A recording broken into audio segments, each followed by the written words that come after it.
Bapak Ibu dan rekan-rekan mahasiswa yang sebelum Prof. Abdul Mukti memaparkan pikiran-pikirannya terkait dengan tematisasi ini, saya akan membacakan profil singkat beliau. Nah, Profesor Dr. Abdul Mukti MPD itu lahir di Kudus 2 September 1968. Ulang tahunnya masih lama. Gelar S1 diperoleh di Fakultas Tarbiyah Universitas Semarang pada tahun 1991. Gelar S2 diperoleh di University of Australia pada tahun 1996. Gelar S3 diperoleh di UI dari Jawa Jakarta pada tahun 2008 dan guru besar ke 1050 yang dikukuhkan pada 2 September 2020, tepat 55 tahun.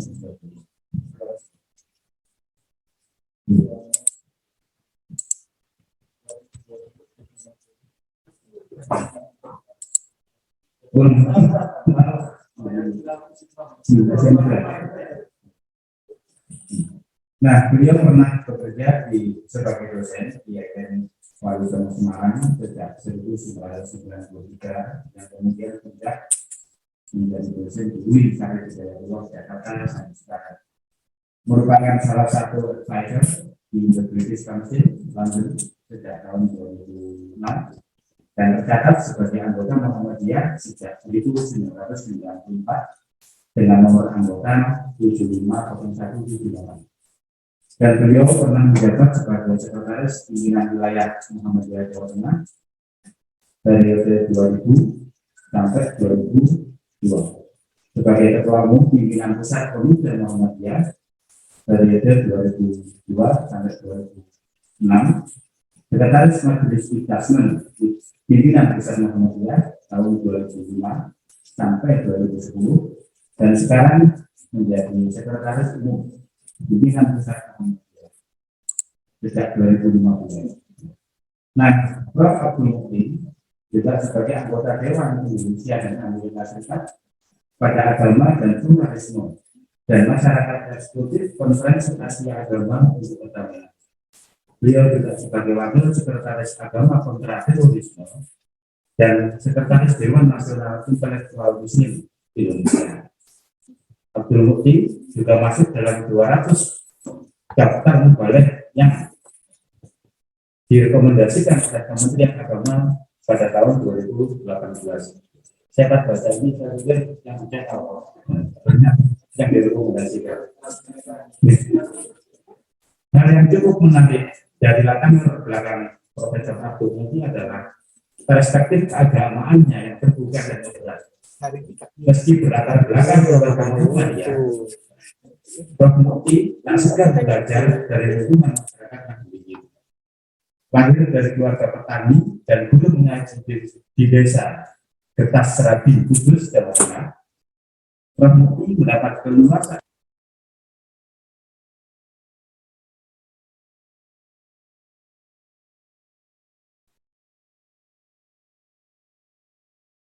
dari ketua Jamiah Sabilul Khair, yang diantara kegiatan rutinnya adalah tahlilan, yasinan, dan membaca Al-Baqarah. Wah, cukup lama sekali ini pengalamannya, menarik. Yang saya bacakan tadi, saya merujuk pada referensi di staf UIN JKC ACPD, kemudian di tirto.id, dan di suara.com dan iNews.id. Itu referensi. Nah, untuk mempersingkat waktu kepada Prof. Abdul Mukti, dipersilakan. Terima kasih.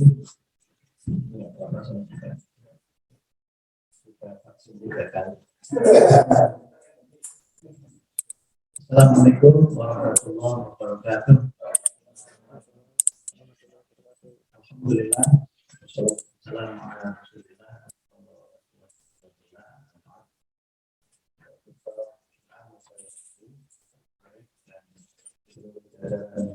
Dosen dan pimpinan di Malang serta para mahasiswa baik yang mengikuti perkuliahan secara bagian di sini datanya ada mahasiswanya juga, kemudian juga yang mengikuti melalui video conference Zoom. Pertama saya menyampaikan terima kasih atas undangan yang disampaikan oleh Pak Direktur.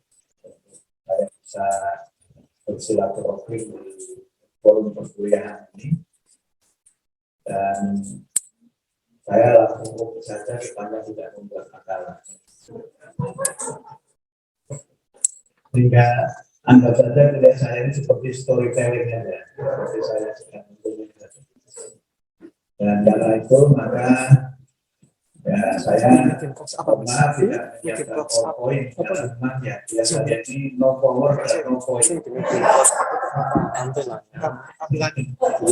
Sehingga anggap saja saya sedang bernarasi mengenai saya bahas. Dan waktu saya berbunyi juga katanya temanya pokoknya tentang wasatiyah Islam.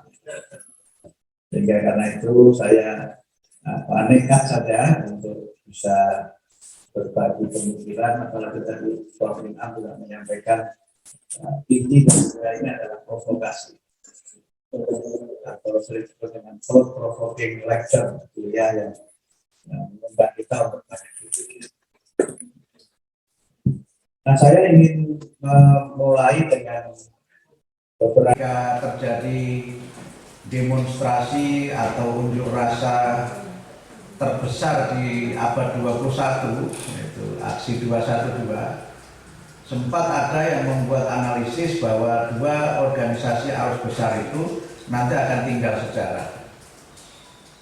Tetapi saya berpendapat berbeda dari banyak analisis itu, karena saya berada pada posisi bahwa itu hanyalah tren saja, bahkan itu sebenarnya lebih merupakan peristiwa politik daripada sebuah peristiwa yang menggambarkan tren keberagamaan dan tren keberislaman yang dilandasi oleh manhaj atau ideologi gerakan Islam tertentu. 212 itu lebih merupakan sebuah perhelatan politik untuk peristiwa pemilu daerah di DKI Jakarta yang pada waktu itu memang sebenarnya karena faktor Basuki Cahayapurnama itu. Seandainya calonnya tidak Ahok, mungkin ceritanya akan berbeda. Dan itu kemudian menjadi peristiwa yang pertama dan terakhir, karena setelah pemilu diselenggarakan tahun 2017 dan Ahok kalah, berbagai upaya reuni kan tidak berhasil. Karena momentum politiknya sudah selesai. Dan ketika saya amati dari mereka yang hadir di situ, memang tidak menggambarkan sebuah arus ideologi keislaman baru, tapi lebih kepada arus kepentingan politik dari berbagai ideologi keislaman. Nah, penelitian yang terakhir diungkap oleh Hamzah Fansur itu menyebutkan juga hal yang senada dengan berkembangnya kelompok-kelompok hijrah. Nah, ini agak banyak riset tentang ini, teman-teman di UIN Jogja juga banyak yang meneliti. Yang menurut saya sebenarnya kelompok hijrah ini juga merupakan tren yang merupakan continuity dari fenomena keberislaman kota. Yang dia sebenarnya tidak menggambarkan sebuah ideologi baru, tetapi mungkin aktualisasi dari ideologi lama.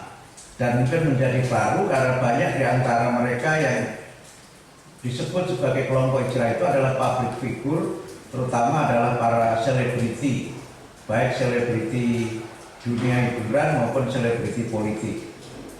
Jadi kalau pengen ketemu banyak artis, ya ikutlah kelompok hijrah itu. Di situ ada banyak.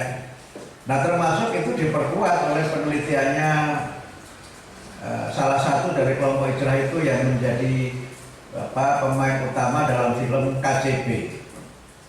Kalau ibu mungkin masih tahu film KCB kan?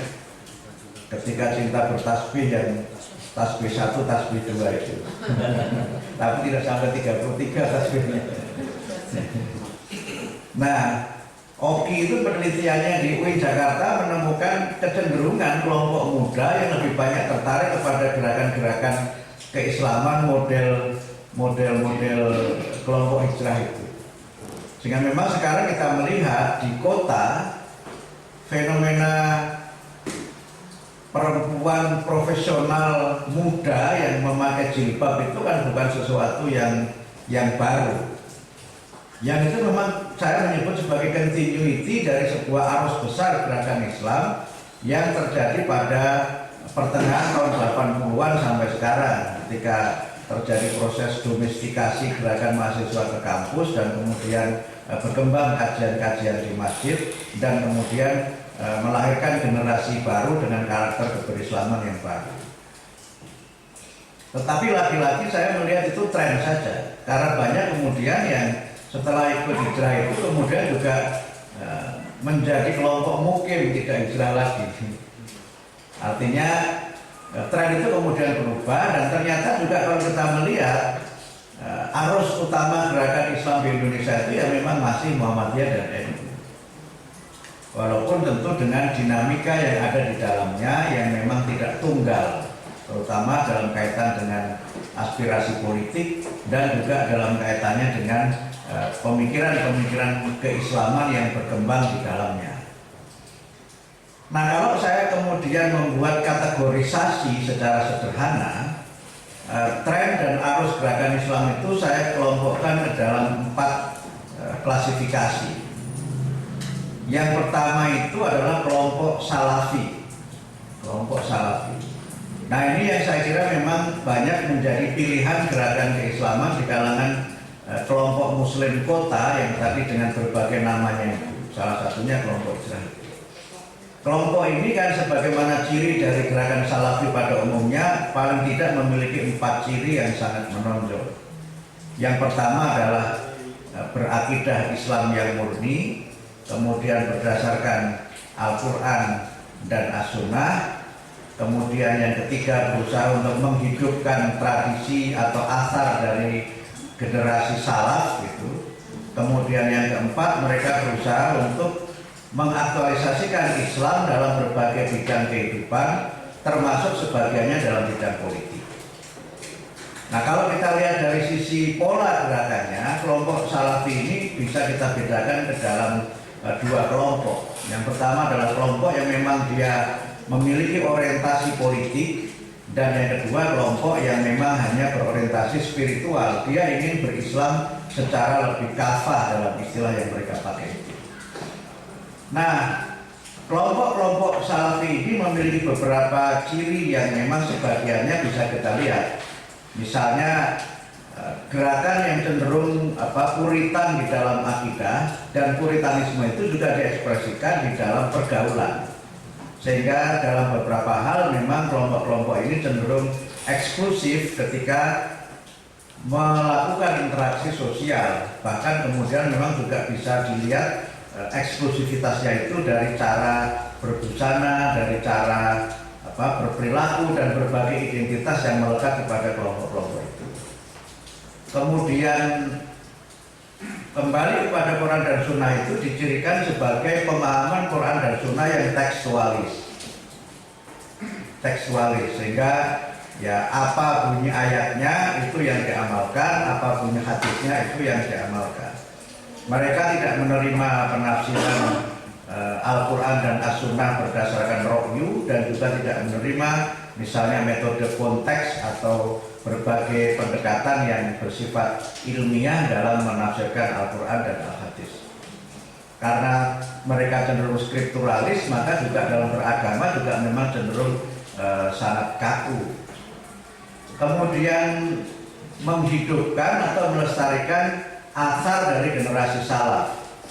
Di sini memang akhirnya membuat gerakan-gerakan ini sangat terpengaruh oleh budaya Arab. Sehingga di antara ciri dari kelompok salaf itu adalah nuansa kearaban yang sangat kuat. Bahkan juga ada satu karakter yang disebut dengan Arabisme. Kalau kita lihat ustadznya, misalnya kan ada namanya jangan Sri itu dewa begini-begini, itu syirik, itu mistik. Nah, Sri diganti siapa? Salasa. Sri kan telur 3. Nah, Salasa kan itu. Namanya jangan siapa misalnya. Pokoknya namanya itu jangan Eko, tapi diganti Wahid. Ya, gitu. Kira-kira begitu. Dan termasuk di situ ya memang imitasi yang sangat literal terhadap tradisi yang disebut dengan tradisi salaf itu. Sehingga kalau ya makan ya pakai 3 jari, kemudian ya macam-macam. Nah, kemudian yang berikutnya, secara haluan politik memang ada yang berpolitik, yang bercita-cita untuk mendirikan negara Islam, karena Islam kafah itu ya termasuk di dalamnya adalah mendirikan negara Islam. Tapi ada juga yang tidak, yang dia tidak ada afiliasi politik, bahkan mereka sangat anti politik kekuasaan. Nah itu kalau kita lihat misalnya bisa kita baca di tulisannya Tariq Ramadan mengenai berbagai karakter keberislaman kelompok Salafi itu. Jadi misalnya ada yang memang masuk ke wilayah politik dengan ikut pemilu, dan otomatis partainya ya partai yang berasas Islam. Kemudian ada yang memang tidak berpolitik, bahkan mereka terhadap politik itu sangat berhati-hati, dan mereka ini tidak anti pemerintah. Kelompok Salafi ini adalah kelompok yang sangat pro pemerintah, yang itu bisa kita telusuri pandangan politiknya dari pandangan politiknya Ibnu Taimiyah.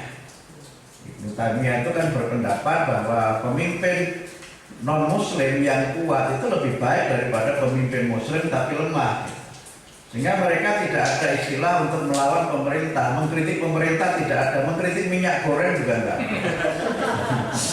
Karena bagi mereka pemimpin itu harus ditaati, dan itu juga bagian dari pengamalan ati Allah wa ati Rasul wa ulul amri minkum itu Al-Maidah 50 An-Nisa 59.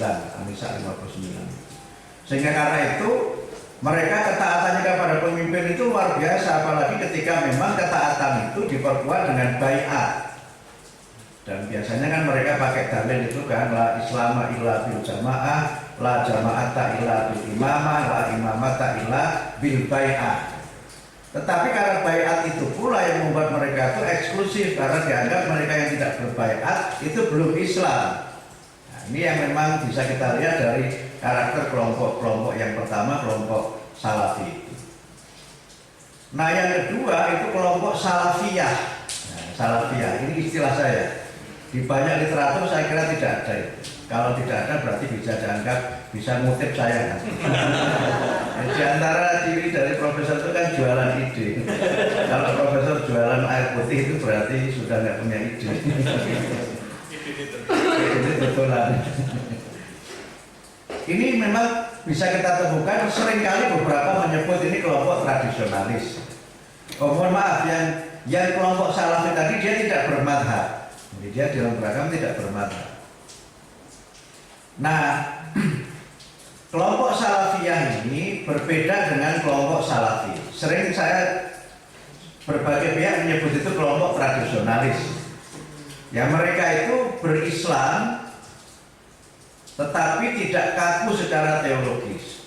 Ya berislamnya tidak pernah mengklaim dirinya sebagai Islam yang murni, tapi mungkin menyebutnya berakidah yang inklusif, kira-kira begitu. Jadi ya bersyahadat, tetapi hal-hal yang sifatnya pengaruh dari budaya lokal itu tidak ditolak.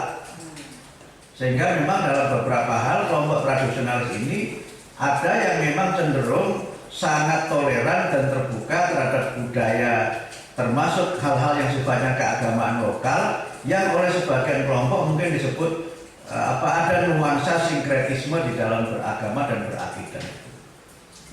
Kemudian yang kedua, dasar hukumnya di dalam beragama kan lebih luas, misalnya Al-Quran, As-Sunnah, Ijma, Qiyas, dan juga berbagai madhab. Dan karena itu maka kelompok ini memang lebih terbuka dalam konteks yang berkaitan dengan sumber-sumber ajaran agama Islam.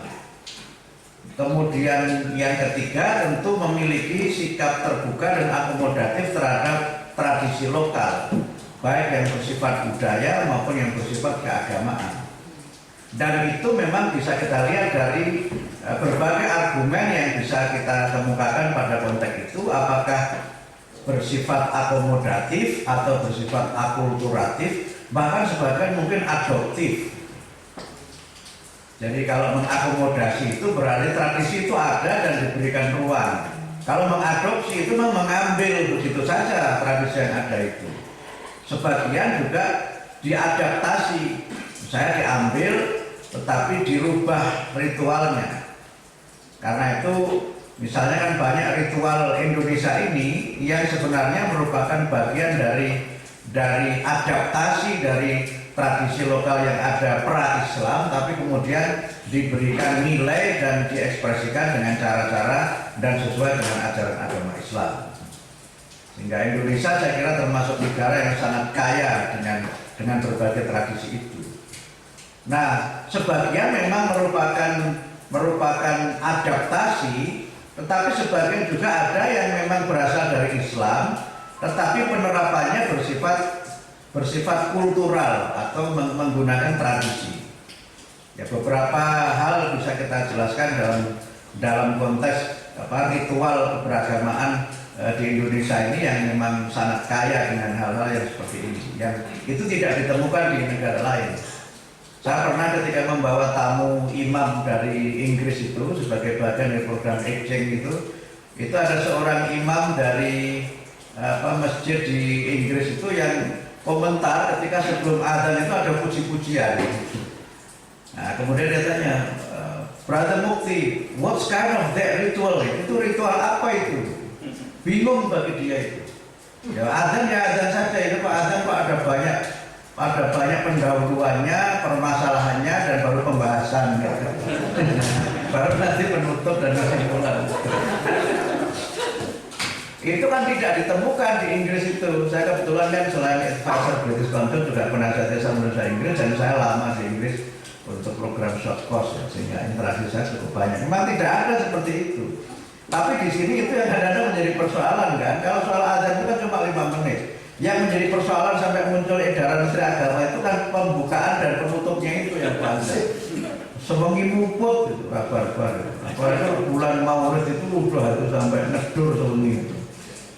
Saya itu kebetulan tinggal di kawasan Betawi yang saya dikelilingi 3 musola itu kalau sudah jam segitu tuh udah wabe banter-banteran gitu. Terus ya intinya ya sama sebenarnya. Nah, tapi berbagai hal yang ada itu memang menjadi bagian dari tradisi yang unik. Tradisi yang unik dari keberagamaan dan keberislaman di kalangan kelompok Salafiyah ini. Mereka mengembangkan berbagai hal yang memang kreatif secara kultural, termasuk dalam kaitannya dengan tidak hanya dalam perayaan-perayaan agama, tetapi juga dalam kaitannya dengan misalnya model-model pendidikan agama. Yang itu sebenarnya sebagiannya memang baru, sebagiannya merupakan lagi-lagi continuity dari tradisi yang sudah ada. Nah, misalnya metode belajar bahasa Arab itu kan mesti kalau di kelompok Salafiyah ini ya pakainya Alfiyah gitu kan, apakah Alfiyah Ibnu Malik atau Ibnu Mukti gitu. Tapi Ibnu Mukti itu nggak ada hubungannya dengan Abdul Mukti, nggak ada. Ya kan, kalau belajar tajwid ya pakainya ya Fathur Rahman atau yang sejenis dengan itu. Kalau belajar fikih ya Takrib, Safinah dan seterusnya. Dan itu punya kekuatan yang sangat kuat dalam konteks pelembagaan pendidikan Islam di Indonesia.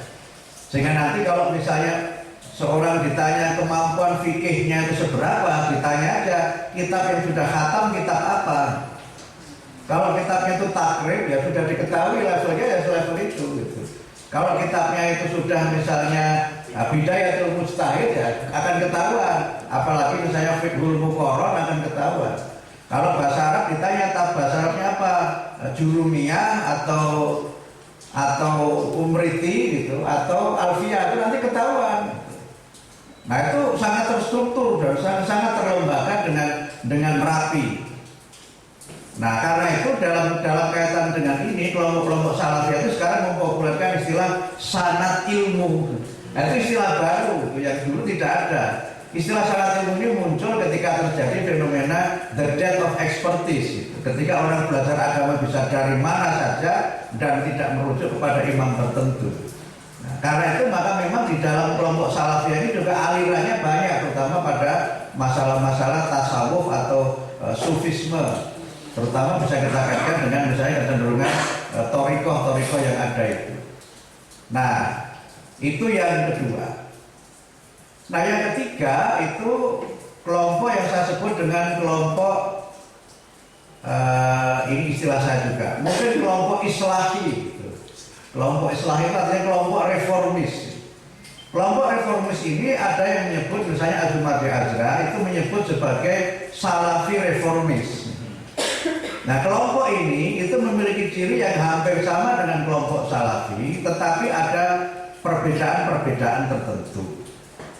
Nah, misalnya pada sisi teologi, mereka ini memang berakidah Islam yang murni, anti takhayul, bid'ah, khurafat. Tetapi dalam pergaulan kelompok ini terbuka, jadi tidak eksklusif, karena mereka tidak frontal ketika berbeda pendapat dengan kelompok lain.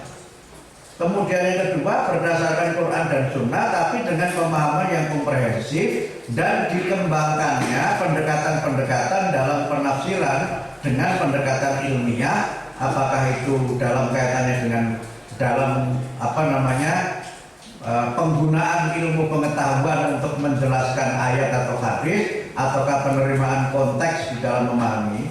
Tetapi yang bisa dipahami kembali kepada Quran dan Sunnah itu, atau berdasarkan Quran dan Sunnah itu adalah sebagai upaya untuk bisa menemukan penafsiran baru, atau mungkin juga bisa memberikan satu klarifikasi untuk memilah mana yang wahyu dan mana yang rohyu. Karena seringkali dalam keberagamaan itu terjadi mixture gitu, percampuran atau mungkin blending. Kayak blending kan kuliah blending.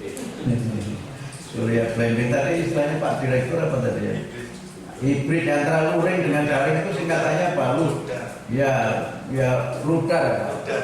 Rudal. Wah, itu istilahnya rudal bagus juga misalnya. Daring dan luring. Kalau rudal jadi teringat Ukraina. Jadi justru dengan cara itu bisa ditemukan pendekatan-pendekatan baru di dalam memahami Al-Quran dan As-Sunnah, kemudian bisa ditemukan tafsir-tafsir baru. Karena apa? Tafsir, siapapun yang mengemukakan itu kan ro'yu. Bahkan tafsir bil ma'thur sekalipun itu juga ro'yunya ada. Saya ketika membaca tafsirnya Ibnu Katsir itu kan tafsir bil ma'thur, tapi hadis yang dia pilih itu kan menurut ro'yu dia. Kenapa dia pilih hadis itu? Untuk menjelaskan ayat tertentu. Sebagian ayat Al-Quran itu memang ada penjelasannya di dalam hadis, tapi tidak semua ayat itu ada penjelasan di dalam hadis. Disitulah sebenarnya pemahaman terhadap konteks itu menjadi penting. Nah, ini yang tidak diterima oleh kelompok Salafi tadi. Kalau kelompok Islahi ini menerima konteks itu, walaupun nanti mungkin agak beda dengan kelompok yang keempat itu kelompok liberal, atau dalam bahasa Arabnya itu bisa liberali atau tahriri. Nah, mereka ini juga bersifat terbuka dalam kaitannya dengan hal-hal yang berkaitan dengan tradisi. Jadi apa yang baik itu diambil, bahkan mungkin juga diadopsi, tetapi yang tidak baik ya ditinggalkan. Tetapi yang membedakan dengan kelompok Salafi adalah kelompok ini berpendapat ijtihad itu masih terbuka. Jadi kalau Salafi dan Salafiyah itu ijtihad tertutup. Karena kalau yang kelompok Salafiyah kan kalau ada hal baru kembalinya kepada imam mazhab. Kalau yang kelompok Islahi ini tidak. Jadi tetapi tidak anti mazhab, tidak bermazhab. Kenapa tidak bermazhab? Karena mazhab itu kan produk pemikiran yang dibukukan. Jadi fatwa dari ulama yang kemudian dibukukan dan kemudian diberi syarah dan dilembagakan. Dan itu menjadi semakin kuat ketika misalnya dalam konteks pendidikan Islam itu muncul madrasah-madrasah. Nah, madrasah itu kan pada awalnya dibangun sebagai institusi pendidikan untuk melembagakan pandangan keagamaan yang disebut dengan mazhab itu. Nah, itu bisa dibaca di tulisannya Syekh Hussein Nasr, itu agak lama tulisannya. Nah, karena itu maka kelompok ini karena berpendapat ijtihad masih terbuka, maka kemudian pendapat mazhab itu ditempatkan sebagai bagian dari referensi yang bisa jadi diikuti dan bisa jadi tidak. Yang diikuti adalah yang paling logik. Sehingga karena itu maka apa yang kuat dan yang didukung oleh dalil yang kuat itu yang diikuti, yang tidak ya dipelajari tetapi tidak kemudian menjadi bagian dari hujah. Nah kemudian yang terakhir ya kelompok-kelompok ini berpendapat bahwa kehidupan dalam konteks kebangsaan itu penting, tetapi secara politik mereka tidak terikat dengan partai dan bentuk politik tertentu, termasuk bentuk negara juga tidak terikat. Jadi tidak ada tujuan mendirikan negara Islam dan sebagainya itu. Ini hampir sama dengan kelompok Salafiyah tadi. Nah yang keempat itu kelompok liberali atau kelompok tahriri. Nah, tapi ini tidak disebut tahrir ya, tidak disebut tahrir. Walaupun disebut tahrir kan artinya tentara pembebasan kan memang. Membebaskan Palestina aslinya itu, tapi kemudian jadi membebaskan semuanya. Nah, kelompok-kelompok ini hampir sama dengan kelompok yang lain, tapi dia cenderung sangat terbuka dalam memahami teks, misalnya Al-Quran dan As-Sunnah itu kan mereka tidak terlalu terikat pada teks. Bahkan dalam beberapa hal ya mungkin banyak dikaji di sini, misalnya apa dengan pendekatan hermeneutik dan sebagainya. Dan karena itu kadang-kadang bisa saja konteks itu bisa lebih diterima dibandingkan dengan teks. Nah ini yang mungkin berbeda dengan kelompok Islahi. Kalau kelompok Islahi itu konteks tidak bisa merubah teks, tetapi konteks itu bisa menjadi bagian dari bagaimana kita memahami teks secara lebih komprehensif. Nah karena itu misalnya soal yang sekarang masih rame ya, soal Jumatan online, itu kelompok Islahi nggak setuju. Ya karena apa? Ya mungkin penjelasan mengenai majelis, penjelasan dan berbagai hal, karena dia masih teks base gitu. Sehingga tidak tercerabut dari teks. Nah karena itu maka kelompok-kelompok ini juga di dalam kaitannya dengan pemikiran juga sangat terbuka. Metodenya juga sangat dinamis. Dan karena itu memang dalam beberapa hal itu juga bisa kemudian oleh kalangan tertentu, misalnya oleh sebagian kelompok Salafi dan Salafiyah juga tidak setuju dengan kelompok ini, termasuk kelompok Islami juga sebagian tidak setuju dengan kelompok ini.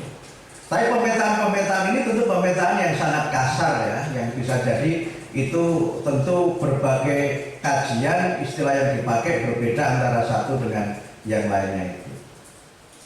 Lalu kenapa kemudian proses-proses ini masih terus berjalan? Saya masih melihat itu sebagai continuity atau kelanjutan. Misalnya kalau kita lihat ketika terjadi COVID-19, pandemi COVID-19, itu kalau kita lihat dari sisi pemikiran keislaman itu ternyata masih ada itu Jabariyah mutaakhirah itu. Jabariyah modern itu ada. Yang itu bisa kita petakan dari sini. Yang nggak mau vaksinasi, nggak mau pakai masker, bahkan tidak percaya ada pandemi itu ada yang begitu itu. Nah, itu menurut saya itu Jabariyah mutaakhir, Jabariyah modern menurut saya itu. Pikiran-pikirannya itu sangat Jabariyah, sangat fatalistis. Ya mati dan hidup itu kan Allah yang ngatur, kamu nggak usah takut. Itu yang saya sebut dengan continuity gitu. Tapi ada juga kelompok yang terlalu percaya pada ilmu dan tidak kemudian menganggap bahwa terjadinya COVID itu juga ada campur tangan Tuhan. Nah saya termasuk yang berpendapat ya ada campur tangan Tuhan dan ada juga memang peran dari ilmu pengetahuan. Kalau saya begitu. Sehingga karena itu maka kita juga melihat adanya Qadariyah dan Mu'tazilah modern. Jadi diskusi-diskusi itu tidak berhenti. Mungkin yang sudah tidak ada itu Murji'ah, walaupun Murji'ah juga ada juga. Karena kelompok Murji'ah itu kan berpendapat sudahlah, nggak usah geger, nggak usah ngotot siapa yang benar, nanti kan Allah yang menentukan siapa yang benar dan siapa yang tidak. Masih juga ada itu kelompok-kelompok itu. Sehingga karena itu maka spektrum gerakan-gerakan Islam ini tidak terlepas sama sekali dari diskursus klasik dalam pemikiran keislaman abad pertengahan sampai kepada abad stagnasi itu. Kemudian yang kedua adalah terjadinya interaksi yang lebih kompleks antara masyarakat Muslim dengan berbagai komunitas di luar Islam. Komunitas di luar Islam itu bisa komunitas yang hadir baru setelah komunitas itu ada, atau komunitas yang sudah eksis sebelum Islam itu hadir. Dan Islam itu memang tidak diturunkan dalam masyarakat yang kosong. Islam di Indonesia itu kan tidak datang ketika masyarakat Indonesia belum beragama. Nah, sehingga karena itu kita melihat isu mengenai puritanisme, sinkretisme, dan bentuk-bentuk lain yang berkaitan dengan bagaimana teologi Islam itu kemudian harus berinteraksi dengan teologi di masyarakat, itu tidak bisa kita hilangkan sama sekali diskursus-diskursus itu. Sampai yang baru saja misalnya terkait dengan ibu kota negara itu kan masih menjadi diskusi kita. Apa hubungannya bahwa tanah dan air dari 34 provinsi dimasukkan ke NB itu? Itu kan kalau kita ikuti teorinya Auguste Comte tentang etat rasionalisme atau positivisme, itu kan tidak terjadi. Tapi kok ya masih juga. Gitu. Supaya kalinya nggak banjir itu ya masih ada itu nabur-naburkan apa gitu ya. Kadang-kadang untuk cari ikan supaya dapat banyak itu masih pakai doa apa gitu. Padahal kalau mau cari ikan dapat banyak kan itu bisa cukup pakai drone saja kan. Jadi ikan kembung itu di mana, ikan salmon di mana, itu kan bisa dicari dengan drone itu. Pakai GPS. Walaupun GPS itu juga tidak bisa sepenuhnya, Pak. Saya balik ke Jakarta itu pernah ikut GPS dan ternyata malah masuk ke sawah. Saya ditegur sama masyarakat, Bapak mau kemana ke Jakarta, ini buntu Pak. Rupanya GPS-nya nggak ngerti, dia nyari yang kosong. Akhirnya GPS-nya bukan general positioning satelit, tapi gunakan penduduk setempat. Jadi teknologi juga ada keterbatasannya juga. Disitulah kemudian tidak bisa orang bergantung sepenuhnya pada teknologi. Saya pernah terbang Pak Profesor Inam dari Dubai ke New York sekian tahun yang lalu. Kemudian di tengah penerbangan itu tiba-tiba terjadi turbulensi yang itu tidak terdata atau tidak terekam oleh radar pesawat. Saya naik pesawat yang besar itu, yang tingkat pesawatnya, tapi saya dibawa karena ekonomi.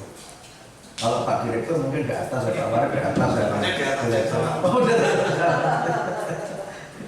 Itu goncangannya enggak, biasanya kan kalau goncangan ada itu kan radar bisa menangkap dan kemudian ya, pilotnya mengumumkan atau paling tidak flight attendant mengumumkan supaya pakai sabuk dan sebagainya. Ini enggak sama sekali. Nah begitu sudah taksi, pilotnya itu ngaku, kami mohon maaf atas turbulensi tadi itu tidak terdeteksi oleh radar kami. Jadi ada limitation juga. Itulah ketika kemudian kita membaca bukunya Stephen Hawking yang dianggap sebagai salah satu pendukung ateisme, dia juga sama sekali tidak menolak Tuhan kan, dan tidak memutlakkan teknologi juga.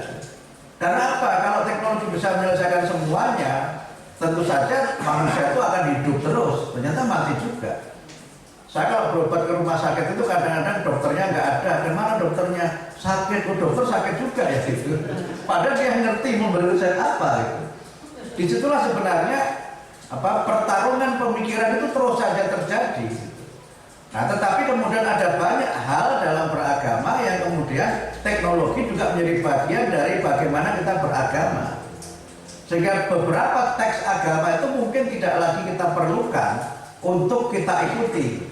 Misalnya kalau kita mencari arah kiblat, itu nggak ada cara yang diberikan oleh Nabi bagaimana menentukan arah kiblat, yang tidak ada.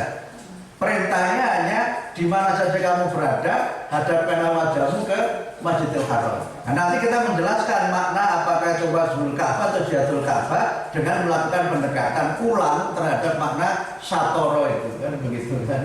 Jadi Satrol Masjidil Haram itu apa maknanya? Kalau fikih kan ada antara Wajhul Ka'bah dengan Jihadul Ka'bah.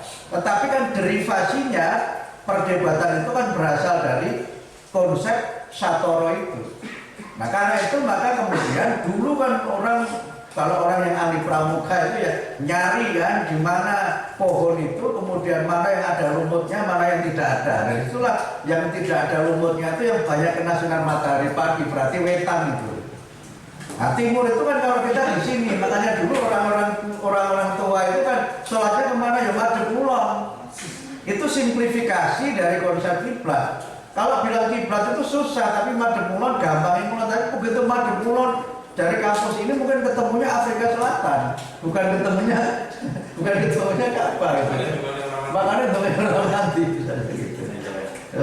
Nah, tetapi kemudian orang bisa juga pakai begitu ada GPS, kan nggak perlu kalau di hotel yang pulang itu kan nyari ke atas, kadang-kadang di meja gitu kan. Nah kalau mejanya digeser, nanti kiblatnya geser juga. Tetapi kalau sudah pakai GPS, taruh aja twing gitu, ketemu itu kiblatnya. Atau misalnya menetapkan waktu-waktu sholat itu kalau kita baca hadis Nabi, itu kan dasarnya bayang-bayang. Dan setelah saya itu traveling di beberapa negara, ternyata hadis Nabi itu mungkin bisa diterapkan dalam konteks negara yang tidak jauh dari khatulistiwa, sehingga bayang-bayang itu normal gitu kan. Zuhur itu kalau seperti bunyi ayat itu antara benda dengan bayangannya itu geser sedikit kan begitu. Kemudian asar itu ketika antara bayangan dengan bendanya itu lebih panjang bayangannya kan begitu. Maghrib ketika matahari terbenam, isya ketika malam gelap begitu. Kemudian subuh ketika fajar. Nah ketika saya ke Australia itu, saya kan belum ketemu siapa-siapa. Waktu itu tahun 95 kan belum ada kompas. Ngarang saja saya pakai bayang-bayang. Saya kira sudah asar, ternyata belum karena musim panas. Musim panas itu kan matahari terbenam sekitar 8:30.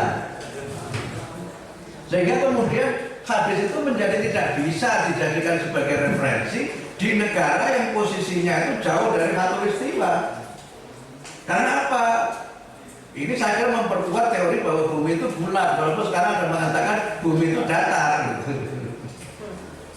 gitu. Nah, sehingga karena itu beberapa ayat itu juga memang perlu ditafsir ulang menurut saya. Beberapa ditafsir ulang. Nah, dan oleh karena itu maka dinamika pemikiran itu dipengaruhi oleh teknologi juga. Jadi saya contohkan itu. Dulu guru saya itu ketika menjelaskan kenapa babi itu diharamkan, itu dengan agak meyakinkan itu karena di dalamnya mengandung cacing pita. Kita terima saja sebagai penjelasan guru kan. Begitu saya berinteraksi dengan para ahli gizi, ternyata cacing pita itu kan bisa dimatikan dalam suhu tertentu. Ya Bu ya, bisa mati dalam suhu tertentu. Kalau ilatnya itu karena mengandung cacing pita, dan cacing pita bisa dimatikan, berarti babi menjadi halal dong. Pada cacing pitanya nggak bisa. Iya kan Pak? Atau yang kedua, ternyata kandungan cacing pita itu lebih banyak di daging kerbau atau sapi daripada daging babi. Makanya di negara-negara barat itu yang direkomend itu babi, bukan kerbau atau sapi. Apalagi di India itu nggak boleh itu sapi. Di India itu bisa saja ada sapi itu masuk kampus ini terus kemudian berak, itu nggak boleh diganggu itu. Malah ada kemudian beraknya diambil. Jadi kalau di India itu walaupun maju itu kemana-mana sapi itu. Kalau di sini yang boleh kemana-mana kan sapi ini boleh kemana-mana. Sapi nggak boleh. Kecuali kalau tetap peternakan. Nah, karena itu kenapa kemudian justru yang diharamkan itu babi, tidak kerbau atau sapi? Yang itu kalau alasannya karena cacing pita. Lalu kenapa kemudian itu dilarang? Itu kan misalnya. Atau misalnya begini lagi, dulu guru saya itu menjelaskan kenapa kok tidak boleh perempuan itu poliandri, laki-laki boleh poligami. Guru saya mengatakan kalau perempuan poliandri itu nanti tidak jelas siapa yang ayah dari anak itu. Oh, saya percaya saja dengan penjelasan guru saya itu kan. Tetapi setelah kita belajar biologi kan tidak terjadi begitu. Karena begitu ada telur yang dibuahi, siapapun yang datang setelah itu nggak akan dibuahi lagi. Dan kalau ingin membuktikan siapa yang jadi itu kan bukan cukup dengan tes DNA.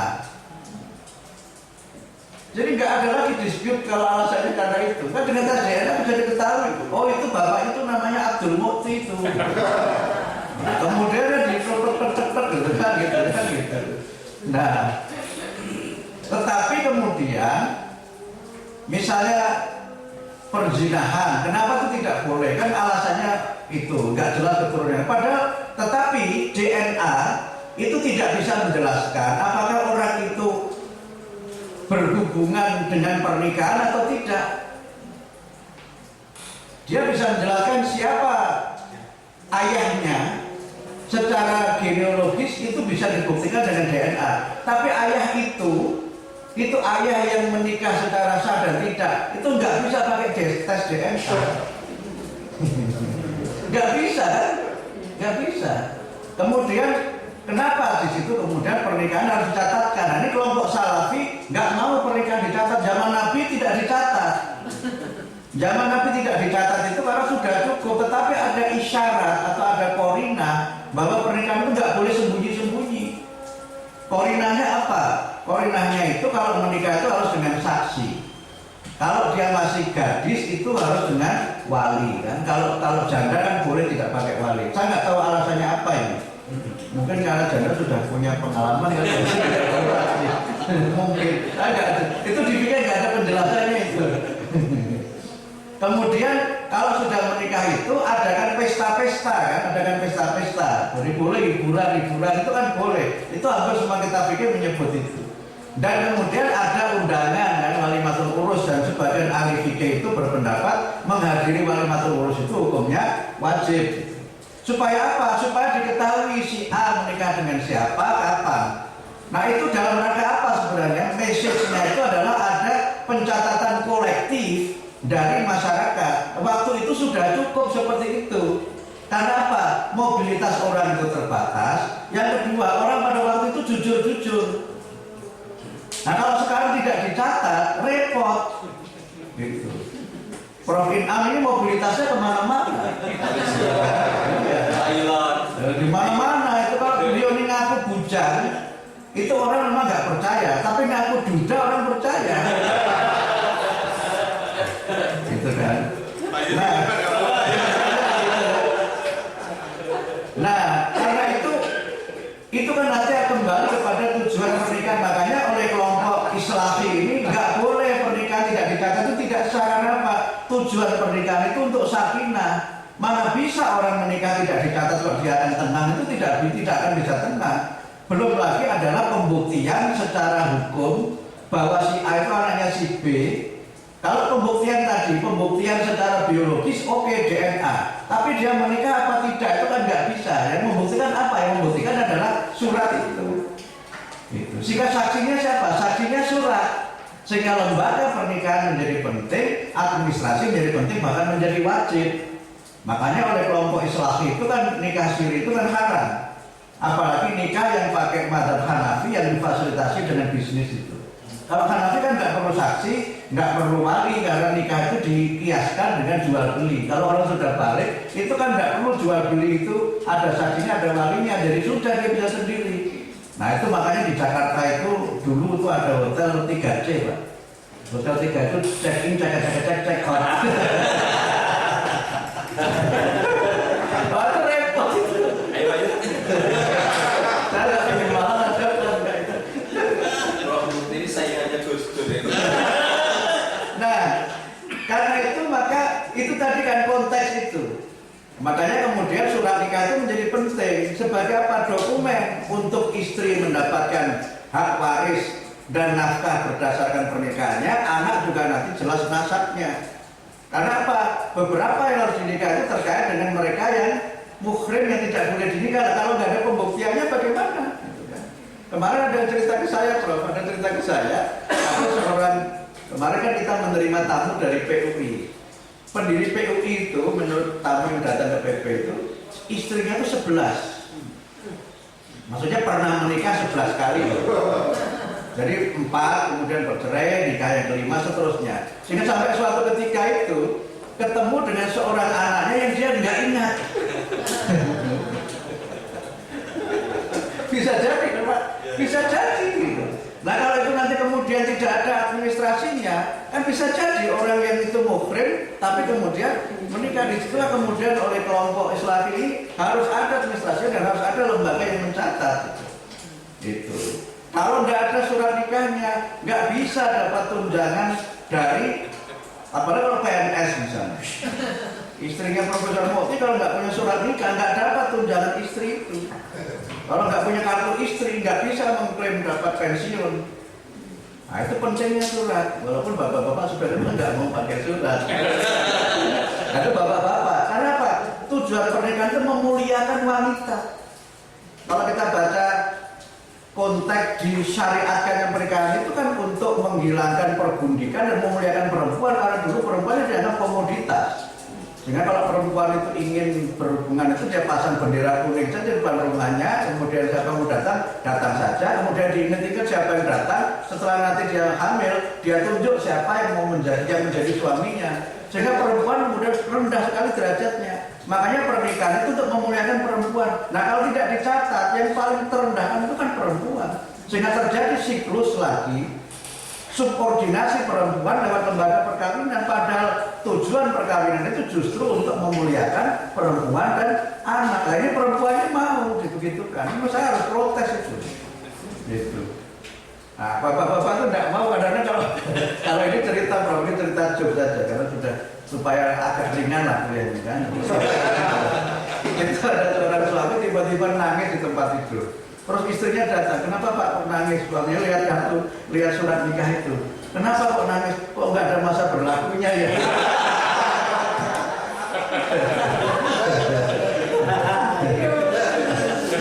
Tapi itu bercanda nggak serius ya.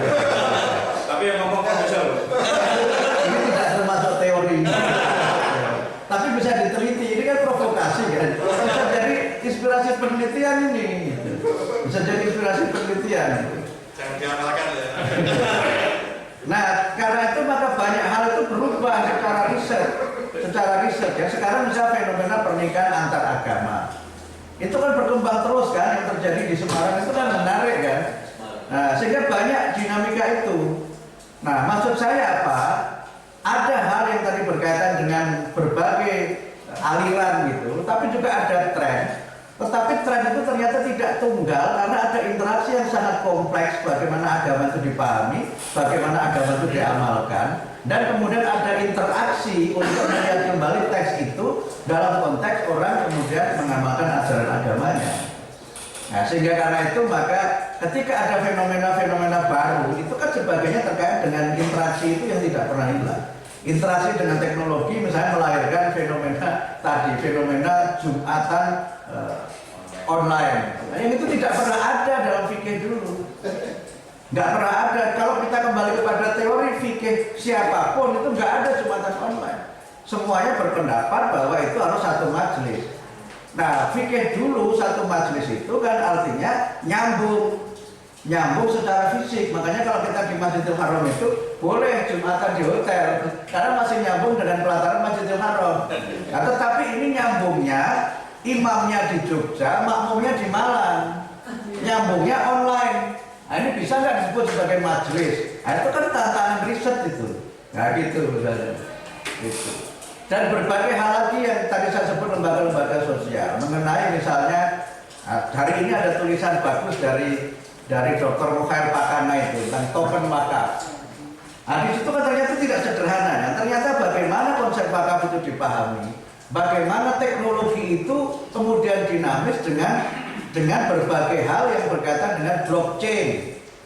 Ya, blockchain itu dijelaskan secara sangat bagus tadi oleh Dr. Mukhair itu di Republika hari ini. Yang itu bisa menjelaskan bagaimana konsep wakaf itu kita tinjau ulang lagi.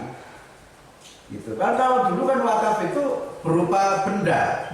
Jadi wakaf keramik, wakaf ternit gitu kan, kemudian wakaf kayu atau genteng gitu. Yang diyakini selama itu masih dipakai, maka itu akan mendatangkan pahala. Kan begitu. Nah, sekarang kalau kayunya sudah laku, gedungnya dibongkar, masa harus dikembalikan?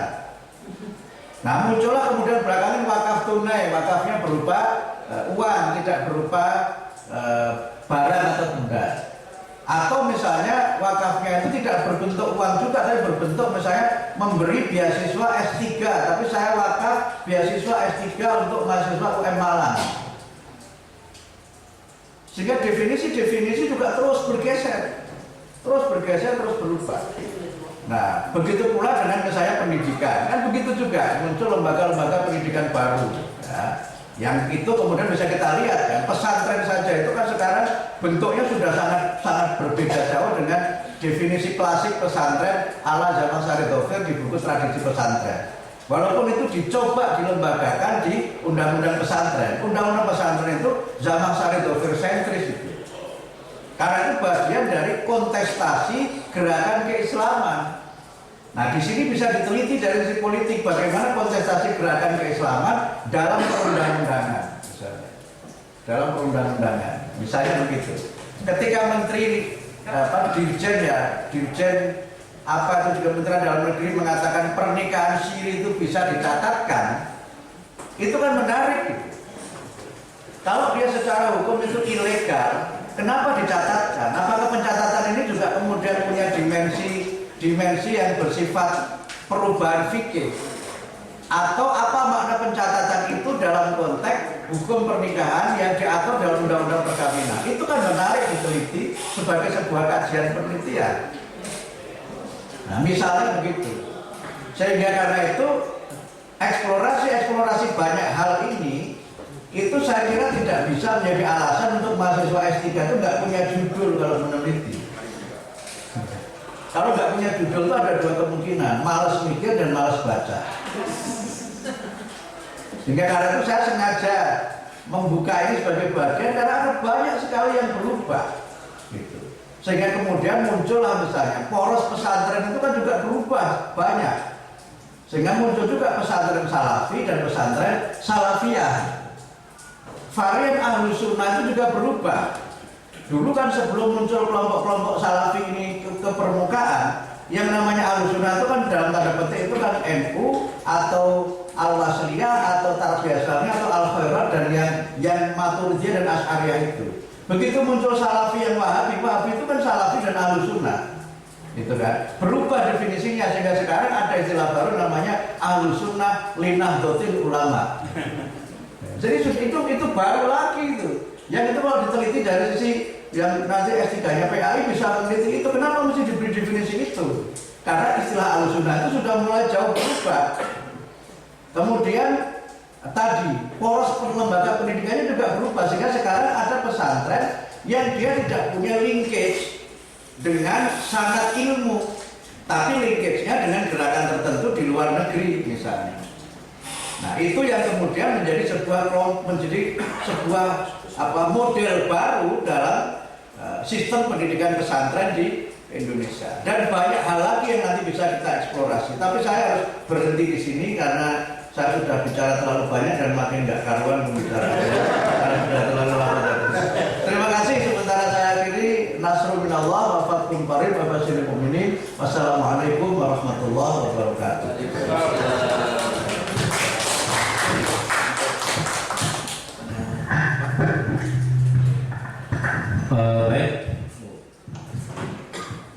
Baik, terima kasih Prof. Mukti atas paparan-paparannya dan kepada rekan-rekan yang daring maupun Bapak Ibu yang luring, Prof. Mukti memberi kesempatan beberapa pertanyaan, jika ada bisa disampaikan. Sambil menunggu pertanyaan, penjelasan yang dipaparkan oleh Prof. Mukti tadi mengingatkan saya misalnya terkait dengan salafi, salafiyah, islafi dan tahlili tadi. Hasil penelitian Profesor Munir Mulkan. Nah, yang terkait dengan di Muhammadiyah itu ada empat kelompok. Ada kelompok Kiai Jamal Dahlan, kelompok Al-Ikhlas, kelompok Munu dan Mutu. Itu yang pernah saya ingat. Nah, paparan tadi juga mengingatkan saya, Prof, tentang tadi sempat disinggung tentang Stephen Hawking. Kalau nggak salah itu bukunya The Brief History of Time. Nah, itu saya sedikit baca dan apa yang diwakilkan tadi juga sepertinya terjelaskan di buku itu. Ya. Nah, terkait dengan perlu adanya pembaruan dalam Islam, kalau tadi sempat saya dengarkan itu. Ini kan sedang viral, Prof, ya, Saifuddin Ibrahim. yang mengusulkan 300 ayat dalam Al-Quran itu untuk dihapus atau dimodifikasi atau apa ini yang sekarang memunculkan banyak pendapat-pendapat itu.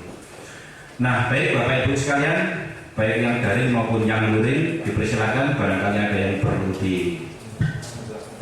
ditanyakan.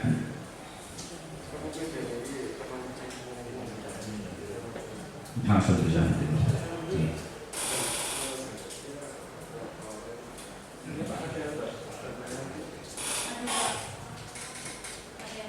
Ada yang cek?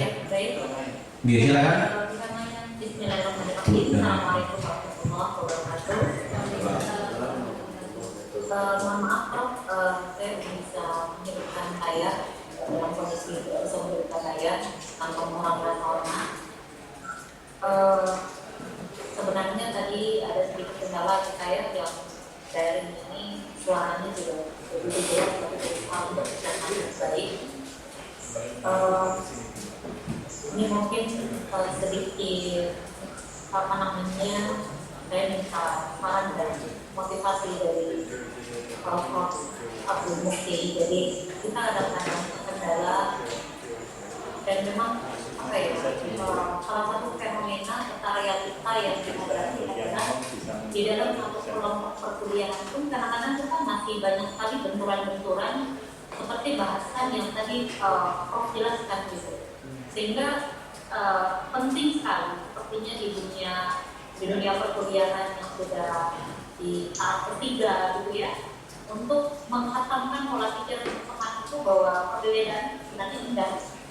Nah, sehingga apa yang muncul itu kadang-kadang masih ada perdebatan kalau itu ini begini gitu, ketika kotak-kotak itu masih sangat jelas gitu terlihat. Nah, bagaimana saran dan masukan dari Prof. Abdul Mukti gitu ya, supaya untuk menyatukan gitu ya, menyatukan opini, menyatukan apa ya, visi teman-teman yang berada di WFM ini, supaya benar-benar nantinya walaupun berada dalam wadah FUK gitu ya, atau mereka yang memang misalnya lebih simpati kepada golongan salafiyah gitu, sehingga nantinya tidak terjadi kotak-kotakan dan tidak lagi terjadi perdebatan hatam di urusan ini gitu.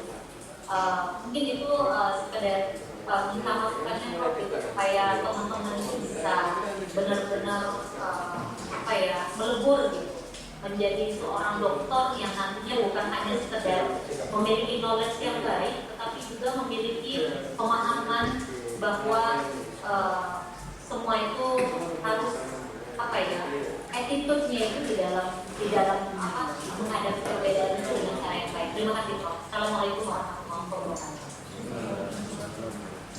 Baik, terima kasih Bu Damayanti. Langsung aja. Atau barangkali ada Bapak Ibu peserta daring.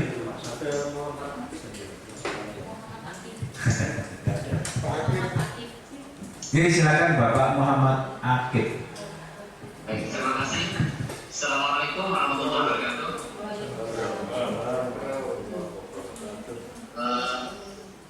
Terima kasih Prof tadi sudah memberikan banyak, termasuk dengan apa yang disampaikan sama Ibu Damayanti juga. Saya lihat bahwa kami dari program dokter ini, saya lihat dengan kawan-kawan sama yang tadi itu bahwa penguatan kita ke Muhammadiyah yang perlu sebenarnya juga, karena kita dari Muhammadiyah karena sudah banyak juga bertanya bahwa kawan-kawan ini menyampaikan nggak bisa memisahkan sebenarnya. Pada sesungguhnya kita ini adalah perlu Muhammadiyah dijelas bahwa kita ini asalnya dari mana. Sumber kita dari ada yang dari S1-nya di Muhammadiyah, S2 di Muhammadiyah, S3 Muhammadiyah. Tapi pengalaman di masyarakat itu sudah menyampaikan, bahkan masyarakat itu banyak yang keliru, banyak yang lari. Kenapa? Karena itu tadi kok dari Muhammadiyah untuk menyampaikan dengan yang lain tidak bisa apa namanya, dia netral. Seharusnya antara golongan-golongan yang lain, kita dari sini seharusnya kita netral menyampaikan itu. Maka masih banyak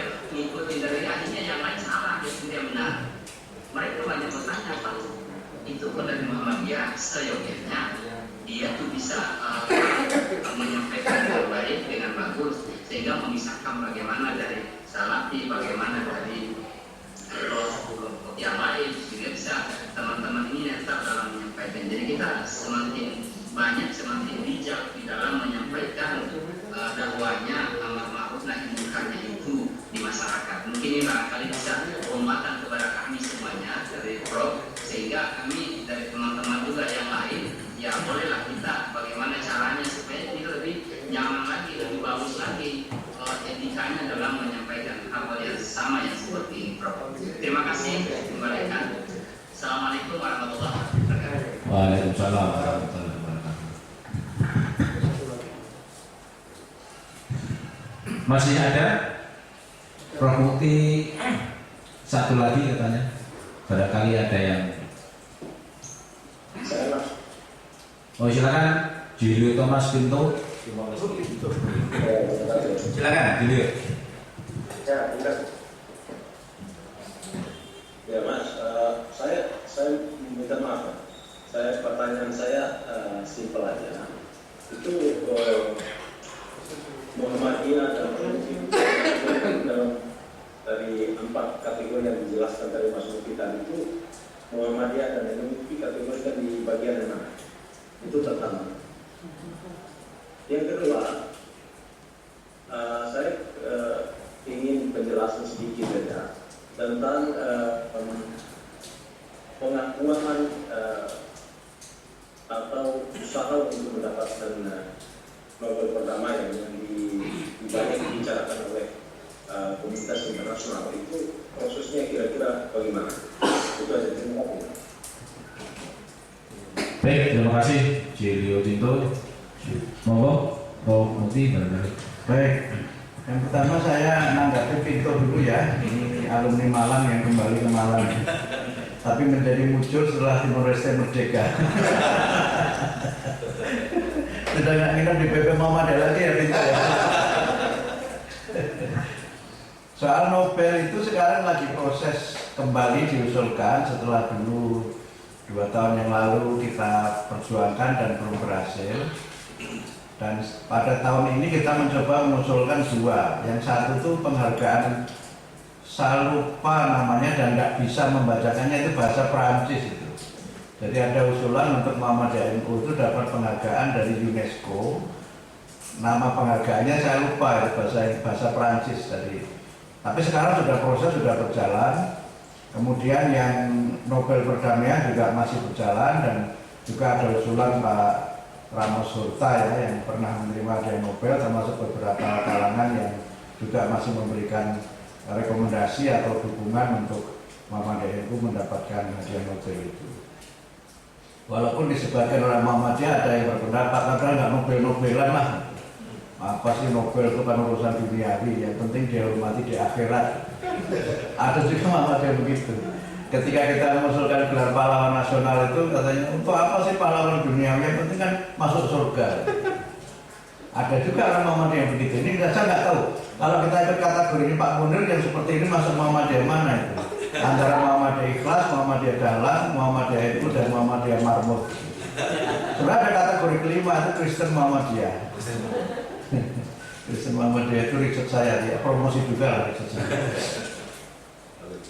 Nah, kalau kemudian kita buat kategorisasi sebenarnya ya Muhammadiyah agak dekat kepada kelompok Islahi, kelompok reformis.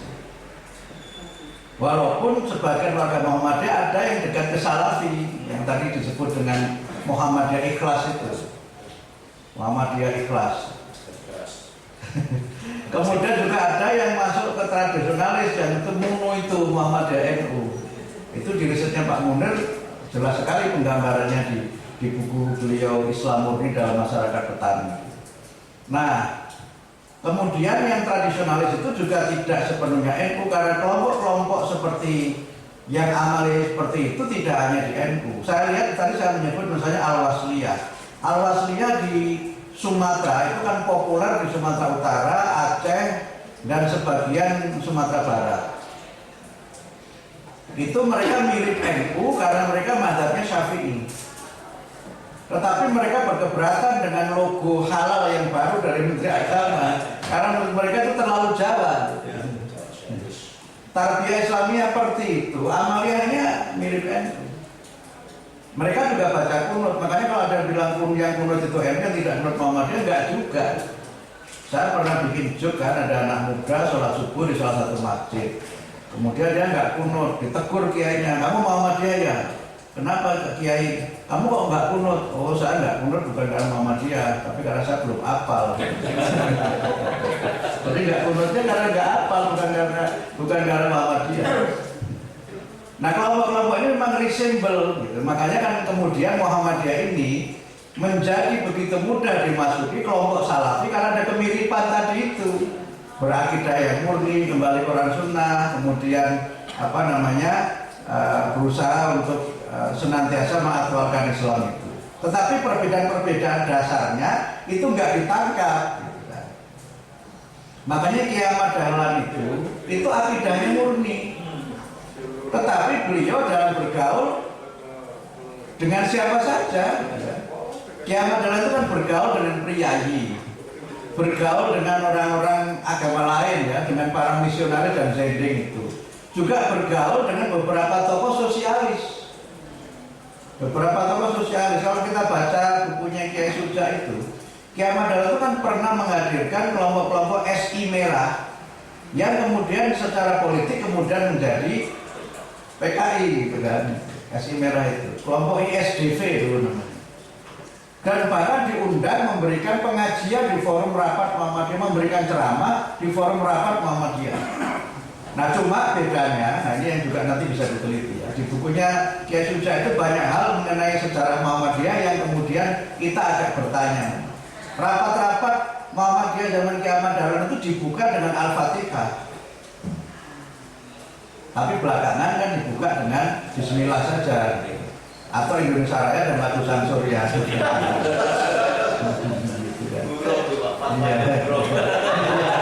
Kalau nggak gitu nggak boleh. Nah, tetapi ketika tokoh ini datang ke Muhammadiyah, rapatnya tidak dibuka dengan Al-Fatihah, tapi cukup ketok palu saja, rapat dimulai dok. Karena apa ya, tamunya ini orang yang tidak terbiasa Al-Fatihah. Kenapa seperti itu? Ya tentu harus dibedakan dong antara rapat dengan pengajian atau dengan acara ibadah. Nah, Kiai Ahmad Dahlan itu seorang yang di dalam memahami agama itu sangat terbuka. Sangat terbuka. Sehingga yatim itu kan oleh Muhammadiyah tidak dimaknai sebagai orang yang tidak punya ayah atau tidak punya ibu. Tapi yatim itu adalah orang yang lemah, walaupun dia punya ayah, walaupun dia punya ibu. Sehingga yatim itu adalah kategori dalam kelompok du'afa atau kelompok mustad'afin. Nah itu kan tafsir baru yang sebelumnya nggak ada menafsirkan yatim seperti itu. Bahkan kemudian kalau kita baca di dalam Al-Quran, sebagian besar lafaz yatim itu juga disebutkan dalam bentuk jamak, yatama.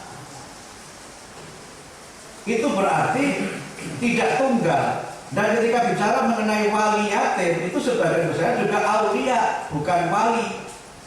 Yang itu kemudian oleh Muhammadiyah dijadikan sebagai dasar untuk mendirikan panti asuhan dan kemudian mengangkat wali itu bukan sebagai individu-individu secara munfarid atau secara individual, tapi individu yang berhimpun dalam sebuah organisasi. Sehingga organisasi Islam yang pertama kali mendirikan panti asuhan itu kan Muhammadiyah. Walaupun di kalangan Kristen itu ada panti asuhan. Nah di situ yang berbeda. Mereka mendirikan karena semata-mata pertimbangan sosial, sementara Muhammadiyah itu ada konstruksi teologi yang mendasari pendirian panti asuhan. Walaupun formatnya itu tidak sama sekali baru, karena sudah ada lembaga lain yang memulai. Disitulah kemudian dibedakan antara hal yang sifatnya usuli dan syar'i dengan hal yang sifatnya itu furu'i dan muamalah. Nah yang begini-begini ini di Muhammadiyah juga nggak banyak berkembang. Karena itu maka kelompok-kelompok Islahi itu juga tidak semuanya Muhammadiyah cenderung situ, tapi ada juga kelompok lain yang mirip Muhammadiyah. Misalnya Al-Irsyad itu kan lebih dekat kepada Muhammadiyah, sehingga dalam beberapa hal itu kan kelompok Al-Irsyad itu cenderung kepada Muhammadiyah. Tapi dalam irisannya juga sangat dinamis. Karena apa? NU juga kemudian berkembang. Ketika NU menjadi partai politik, berdirilah Nahdlatul Wathon. Yang itu karena NU berpolitik sehingga Tuan Guru itu mendirikan Nahdlatul Wathon itu, yang kemudian memang sangat tidak berpolitik. Atau di antara NU sekarang saya muncul NU garis lurus. NU garis, saya tahu tokoh-tokohnya itu. NU garis lurus itu. Saya ikuti ceramah-ceramahnya juga. Ya. Tetapi juga kemudian sekarang muncul gejala baru juga, gejala sosiologis baru juga, ketika kemudian di era yang terbuka ini orang juga mulai menonjolkan nasabnya. Dulu yang namanya Habib itu kan nggak seseru sekarang. Nah sekarang itu orang mulai menonjolkan Habibnya. Sampai ketika saya pulang kampung itu ada acara ipar saya itu nikahan, kemudian yang doa itu Habib siapa dari Jepara. Nah ada seorang kiai sebelah saya bisik-bisik, ini Habib kok anaknya surat ketok ya? Ini Habib turunan keberapa? Jadi sejak begini-begini juga, kenapa tiba-tiba munculnya sekarang? Gitu? Atau fenomena Gus itu juga muncul ya, Gus dan Ning itu juga muncul lagi di kawan-kawan NU itu. Yang dulu itu sudah jarang, itu dikemukakan. Nah itu menarik diteliti oleh mahasiswa S3 itu. Kenapa yang seperti ini muncul lagi? Gitu. Nah kemudian sampai ada yang menyebutkan dia itu enggak Gus, sampai ada yang menolak bahwa dia itu tidak Gus. Termasuk tadi dia menolak dia itu enggak Habib, Habibnya KW itu. Sampai ada yang tanya itu, kenapa di Muhammadiyah itu enggak banyak Habib? Setahu saya Habib di Muhammadiyah hanya satu, Habib Khirzin. Senior saya di pemuda Muhammadiyah. Selainnya enggak ada yang tahu gitu ya. Di Jawa Timur enggak ada juga Habib. Gus Tamit. Nah saya itu walaupun saya PP Muhammadiyah oleh teman-teman NU saya dipanggil Gus. Karena alasannya apa? Beliau saya itu mendirikan pesantren. Bahkan ketika saya haji bareng sama tokoh NU itu, kemudian saya bisa ya istilah-istilah kawan-kawan itu kan saya bisa dan menguasai karena saya pernah ketua Jamiah Maulidiyah itu. Itu sampai dibilang, udah Mas Moti balik NU saja gitu. Oh balik gimana? Kemudian orang Muhammadiyah yang anti maulid Nabi itu kan saya kritik. Kok Anda anti maulid itu gimana? Yang ada di berjanji itu justru Muhammadiyah, NU nggak ada di berjanji itu. Coba kalau kita baca bacaan ketiga dalam Maulidil berjanji itu kan walama arota itu, walama arota Allah Ta'ala ibroza hakikatil Muhammadiyah. NU malah nggak ada. Lah kok orang Muhammadiyah nggak mau berjanji? Tidak boleh kopi apa? Nah misalnya begitu. Tapi poin saya karena tadi ada yang kedua tadi itu, saya mengangkat ini sebagai sebuah realitas di mana dalam konteks kehidupan sosial itu ada fenomena namanya konvergensi. Itu yang ditulis oleh Pak Kunto di buku beliau Muslim Tanpa Masjid itu ada satu bagian beliau menyebut adanya konvergensi. Itu ada 3 konvergensi di situ. Konvergensi politik antara kelompok abangan dan kelompok santri, konvergensi keagamaan itu antara kelompok tradisionalis dengan modernis, kemudian konvergensi sosial antara kelompok priayi dengan kelompok masyarakat biasa. Dan itu terjadi karena faktor pendidikan itu. Nah, Pak Munir kan menemukan itu karena pendekatannya sosiologis. Nah, itu terjadi karena apa? Karena proses interaksi itu. Sehingga orang Muhammadiyah pun tidak tunggal. NU pun juga tidak tunggal. Bahkan ada beberapa organisasi baru itu pendirinya dulunya Muhammadiyah. Misalnya ini yang di Sulawesi itu yang pimpinannya Pak Dr. Zaitun. Ada Wahda Islamiyah. Pak Dr. Zaitun itu dulu Muhammadiyah, tapi kemudian mendirikan sendiri lembaga itu. Dan kemudian banyak juga kan orang Muhammadiyah yang juga memang tidak aktif di Muhammadiyah, tapi kemudian mendirikan lembaga-lembaga tersendiri. Ada yang mereka mengkritik Muhammadiyah. MTA itu, almarhum Dr. Ahmad Sukino itu dulu pemuda Muhammadiyah. Dan beliau mendirikan MTA itu karena menganggap Muhammad ini ngajinya kurang, terlalu menekankan sosialnya, ngajinya kurang. Kalau ada pengajian isinya seperti seminar, katanya begitu. Makanya orang MTA itu kalau pengajian itu bawa Quran, dibawa, walaupun majelis tafsir Al-Quran, tapi tidak menerbitkan tafsirnya tafsir Quran dan terjemahnya Departemen Agama. Yang menurut mereka ngaji yang benar ya begitu. Nah kalau teman-teman NU kan ngajinya ngaji kita, gitu kan, ngaji takrib, safina atau yang lain-lain itu. Atau misalnya kelompok jamaah tabligh itu nggak baca kita, baca hadis saja. Tapi hadis dibaca apa adanya, selesai semua mulai dari Sahih Bukhari, Sahih Muslim, Sunan Tirmidzi, Ibnu Dawud dan seterusnya itu dibaca aja tanpa penjelasan. Makanya munculnya juga bahaya-bahaya. Kan ada hadis yang menyatakan kalau orang tinggal di masjid dan tidak sholat berjamaah maka rumahnya itu harus dibakar. Rusak kalau begitu. Konteks asbabul wurudnya itu nggak ditangkap. Sehingga karena mereka ingin menghidupkan salah, memahami hadis secara tekstual, maka akhirnya kebersamaan juga menjadi sangat kaku. Nah itu kalau dipahami betul-betul orang nggak mau tinggal di masjid itu. Beresiko lumayan berat. Nah termasuk yang tadi Saifuddin itu kan, Saifuddin itu alumni UMS. Jadi alumni Pondok Sopro, waktu saya itu kan di PDIMM, dia salah satu anggota departemen di bawah saya itu. Saifuddin Ibrahim itu. Mertua dia pendeta yang sekarang lagi yang minta 300 ayat Quran itu dihapus itu. Tapi dia juga tidak satu-satunya, di kalangan pemerintah pun pernah ada usulan sempat ramai kan supaya jihad perang itu tidak diajarkan di kurikulum sekolah.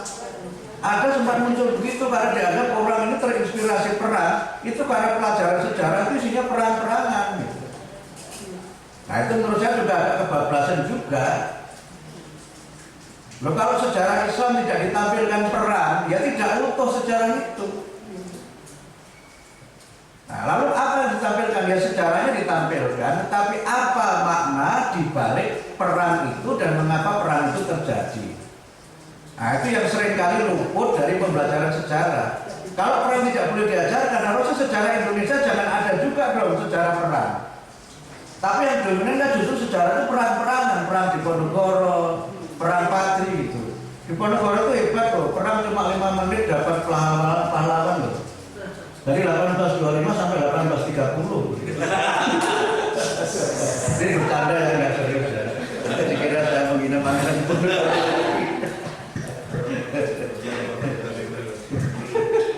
Nah kalau memang perang itu nggak diajarkan, ya jangan dong. Perang itu diajarkan dalam sejarah Indonesia, tapi isinya kan perang-perang juga. Sejarah kerajaan Majapahit, kerajaan Singosari, perang-perang juga kan. Kemudian mana misalnya kerajaan Demak berubah menjadi Pajang, kemudian Mataram Solo, Mataram Jogja, dan seterusnya itu kan perang juga.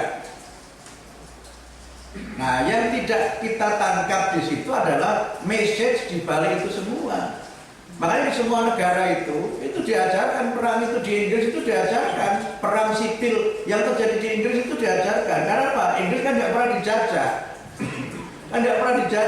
Sehingga perang dia itu perang sipil yang diajarkan after the revolution atau after the civil war. Itu ada buku tebal yang itu diajarkan di Inggris dan itu sejarah, itu mata pelajaran wajib di Inggris itu. Jadi kalau di sini sejarah malah tidak diajarkan, itu menurut saya keliru, itu kuala-kuala itu. Karena apa? Banyak political dispute itu sebagiannya berasal dari perdebatan sejarah, termasuk misalnya political dispute antara Indonesia dengan Timor Leste, negaranya Pinto, itu kan karena persoalan sejarah. Gitu. Sebagian saudara-saudara kita di Aceh yang ingin merdeka itu kan merasa bahwa mereka itu dari dijajah Belanda atau dijajah Indonesia. Karena ketika Indonesia itu merdeka, klaimnya kan wilayah yang pernah dikuasai Belanda. Sementara sejarawan Aceh itu menulis Aceh itu tidak pernah dikuasai Belanda. Ketika Panglima Polim itu kalah dalam perang di Melapo itu, tidak berarti Aceh dikuasai mutlak karena masih ada perlawanan orang Aceh. Nah, jadi banyak persoalan politik kontemporer itu akarnya itu dari historical dispute. Termasuk ketika Indonesia bertikai dalam tanda petik berkonflik dengan Malaysia soal Sipadan kita itu kan sejarah. Di Mahkamah Mahkamah Internasional itu disebutkan bahwa Sipa dan Gitar itu memang wilayah Indonesia secara historis. Tetapi dimenangkan Malaysia karena dua alasan. Pertama, Sipa dan Gitar itu sudah sekian lama di bawah pengaruh Malaysia, dan masa depan penduduk di dua wilayah itu lebih baik di bawah Malaysia daripada di bawah Indonesia. Oh, itu gitu-gitu itu jarang dibahas loh. Ini kalau mahasiswa S3 saya buka S3. Kalau satu begini bingung. Dan sebagainya gitu. Nah, kemudian varian-varian keagamaan itu harus kita bedakan, Bu Damayanti dan Pak Akib ya, antara kita sebagai ilmuwan dengan kita sebagai pimpinan. Saya ini Sekum PP Muhammadiyah. Saya punya prinsip Muhammadiyah, tapi saya tidak idiosinkretik. Idiosinkretik itu artinya orang yang hanya paham mengenai dirinya, tapi tidak paham dan tidak mau paham orang yang lainnya. Saya bisa punya prinsip sebagai seorang pimpinan dan anggota Muhammadiyah, tapi saya ngerti mengapa saya beda dengan orang yang lainnya dan di mana sumber perbedaannya dan bagaimana menyikapinya. Nah, kita itu kurang itu, sehingga kemudian karena kita itu kurang perspektif, maka akhirnya menjadi sangat kaku dalam berinteraksi. Karena apa? Harus kita pilah, kan Muhammadiyah itu membagi Islam ke dalam empat dimensi. Kalau di NKJN disebutkan 4 aspek, saya cenderung dimensi. Kalau dimensi itu dibedakan, tetapi satu kesatuan. Kalau misalnya kita lihat gambar itu kan ada tampak atas, tampak bawah, tampak samping gitu kan. Itu kan utuh kan dimensinya. Tapi satu hanya kita lihat dari mana gitu. Itu kan dibagi 4 dimensi kan. Dimensi akidah, dimensi ibadah, kemudian ibadah itu kan ada 2 ya, ibadah mahdhah dan ibadah ghairu mahdhah atau ibadah muamalah dan akhlak. Nah, wilayah-wilayah yang bersifat akhlak itu kan wilayah yang terbuka. Karena akhlak itu lebih banyak berkaitan dengan substansi nilai daripada format pelaksanaan. Misalnya menghormati orang lain, itu akhlak. Tapi cara menghormatinya itu kan sangat dinamis tergantung dari budayanya di mana. Qaulan karima, bertutur kata yang mulia itu akhlak. Tapi bagaimana bertutur kata yang mulia itu kultural. Gitu kan. Menutup aurat itu syarat sholat, tapi bagaimana menutup aurat itu kan tidak diatur. Nah, sementara ada menutup aurat itu harus pakai jubah, karena Pak Nabi dulu pakai jubah. Loh, Nabi pakai jubah itu syariat, sunnah, atau itu budaya orang Arab. Gitu kan. Nah, kalau budaya berarti yang penting menutup auratnya. Nah, bahannya dan bajunya apa, bentuknya apa boleh. Makanya waktu saya ke Bali saya bilang boleh saja tuh orang Islam sholat Jumat pakai kopiah Bali itu boleh, nggak apa-apa. Itu nggak ada hubungannya dengan menutup aurat. Mungkin dengan cara itu justru orang Bali menjadi tidak anti Islam, karena kita juga nyatanya mau pakai blangkon Bali juga. Karena apa? Ya menutup kepala itu kan tidak ada hubungannya dengan menutup aurat. Makanya kita pakai kopiah, orang-orang pakai sorban. Kopiah pun juga macam-macam kan, sampai ada kopiah yang susun-susun juga itu. Nah, iya. Kalau di kampung saya dulu itu kalau kopiahnya lurus itu santri bener, kalau miring itu santri baru.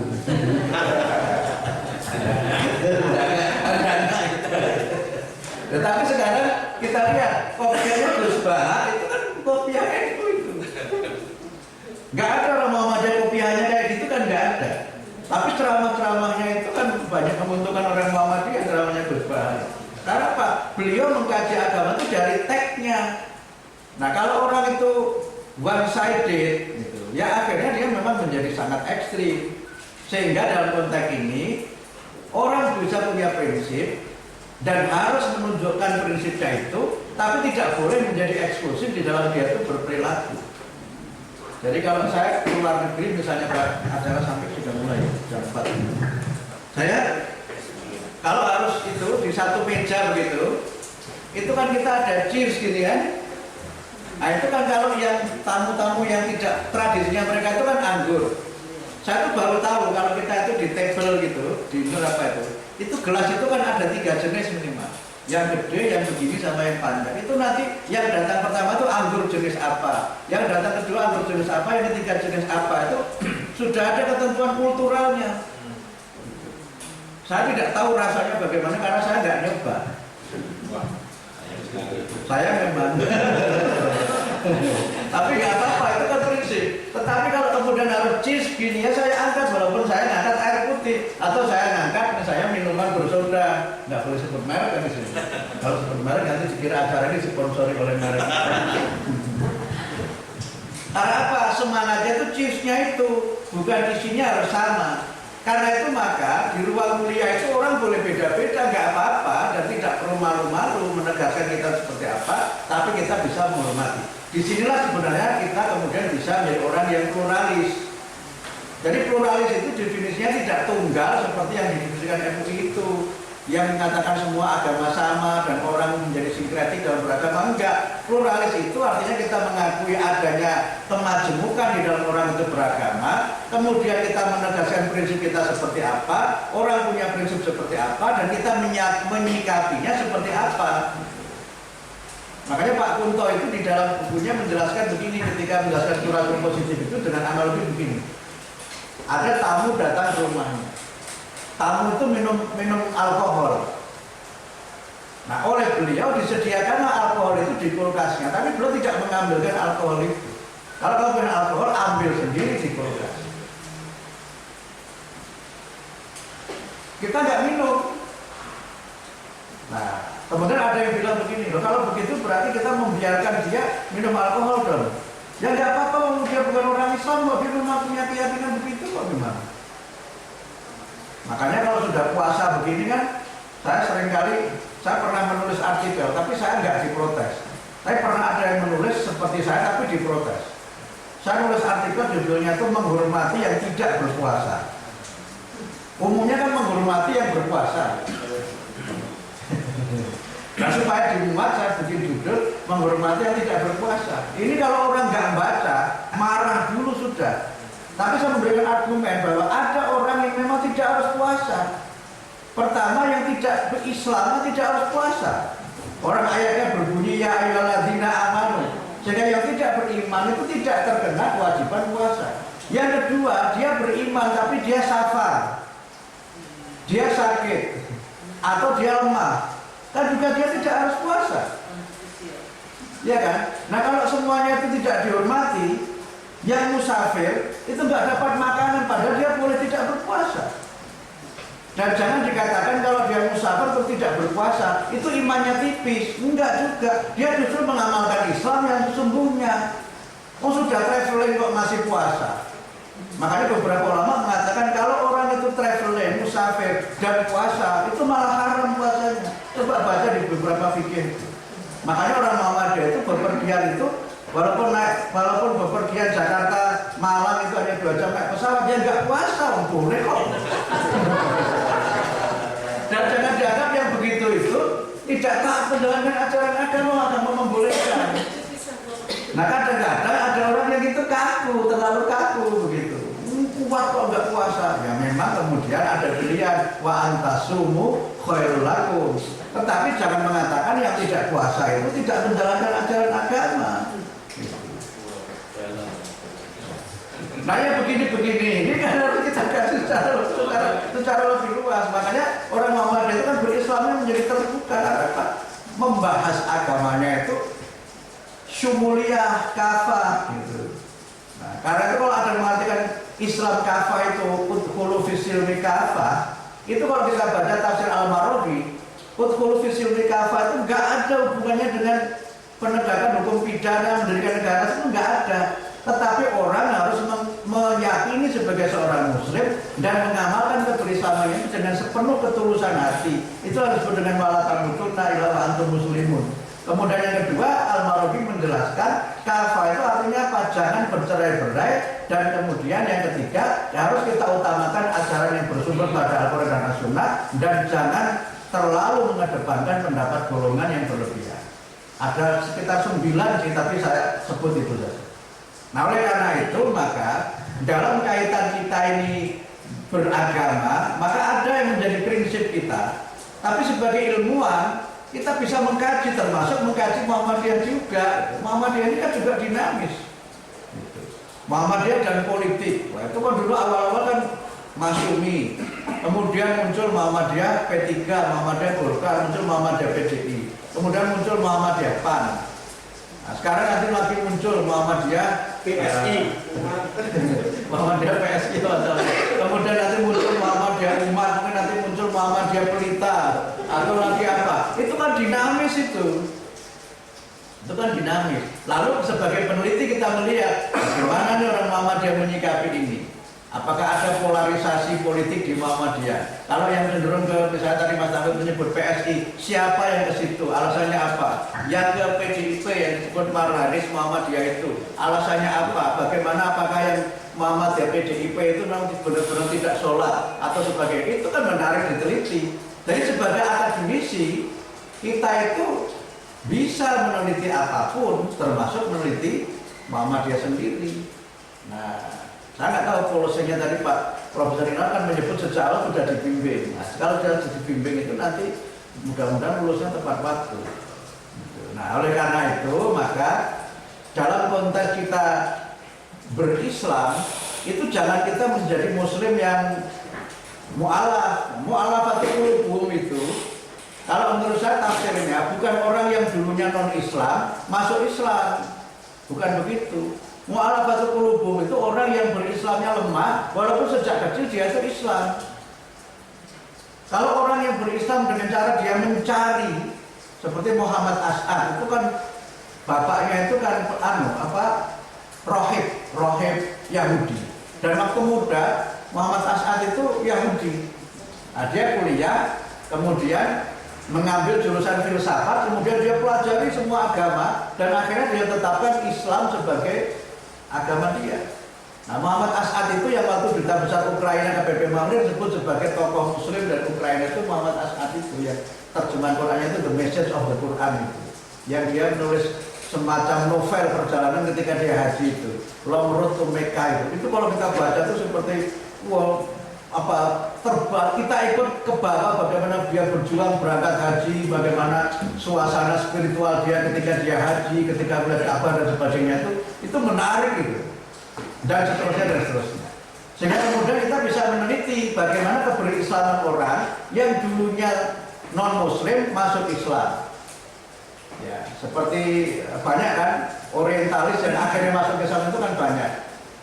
Mungkin Pak Inam atau di studi Islam saya kira banyak. Nah, kemudian bagaimana orang yang dulunya Islam jadi non-Islam seperti tadi Sasyuddin, itu kan bisa kita teliti, itu menarik bisa kita teliti secara psikologi. Dan kalau kita lihat itu dia punya dua karakter yang hampir sama. Yang pertama karena dia itu newly attached to religion, maka dia beragama itu semangat. Yang kedua, dia cenderung menyerang agama dia sebelumnya. Ya, jadi kalau misalnya ada dulu misalnya Ibu Irene Handono itu kan dulunya Katolik. Itu kalau dia ceramah kan lebih banyak cerita Kristen daripada cerita Islam. Sebagiannya juga kadang-kadang ada unsur yang agak merendahkan agama dia sebelumnya. Yang kemudian dulunya Islam pindah ke agama lain juga begitu perilakunya. Ini kalau kita sebagai ilmuwan itu nggak menghakimi dia kenapa begitu atau dia masuk neraka atau tidak, itu tidak urusannya peneliti.